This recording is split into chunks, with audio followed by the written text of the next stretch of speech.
അപ്പോൾ hello guys, അപ്പോൾ ഇന്ന് നമ്മൾ ആഗ്രയാണ് കാണാൻ പോകുന്നത്. ഓക്കെ, അപ്പോൾ നമ്മൾ ആദ്യം പോയത് ആഗ്ര ഫോർട്ടിലോട്ടാണ്. ഈ കാണാനാണ് സംഭവം. ഞാൻ ഭയങ്കര എക്സൈറ്റഡ് ആയിരുന്നു. ഞാൻ ഈ ടെക്സ്റ്റ് ബുക്കിലും ഫോണിലൊക്കെ കണ്ടിട്ടുള്ള സംഭവം ഇതുവരെ നേരിട്ടുണ്ടായിരുന്നില്ല. അപ്പം ആദ്യമായിട്ട് കാണുന്നതിൻ്റെ വളരെയധികം എക്സൈറ്റ്മെന്റ് എൻ്റെ മുഖത്തുണ്ടായിരുന്നു. എന്താ ചെയ്യുക, ഉള്ളിൽ നേരെ കയറി ചെന്നപ്പോൾ തന്നെ ഇങ്ങനത്തെ കുറേ സംഭവങ്ങളൊക്കെ കാണുന്നത് അടിപൊളിയായിട്ട് ഉണ്ടാക്കി വെച്ചിട്ടൊക്കെ ഉണ്ടായിരുന്നു. നമ്മളവിടെ ഒന്ന് കുറേ ചറപറ ഫോട്ടോസൊക്കെ എടുത്തു വന്നു. പിന്നെ ഈ കാണുന്ന ഓട്ട ഇവിടെ നിന്ന് നോക്കുമ്പോൾ നമ്മൾ അടഞ്ഞിരിക്കണ പോലെ തോന്നിയിരിക്കുന്നത്. അപ്പം നമ്മൾ ഇതിൽ കൂടെ നടന്ന് അപ്പുറത്തുനിന്ന് നോക്കുമ്പോണ്ടല്ലോ തുറന്നിരിക്കുന്നുണ്ട്.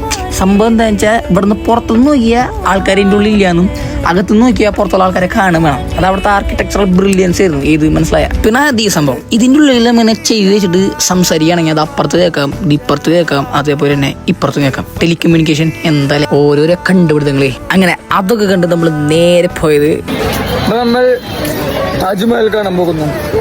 കണ്ടിട്ട് വരാം. അപ്പം ഞാനിത് ആ താജ്മഹൽ കാണാൻ പോവാണ് ഗൈസ്.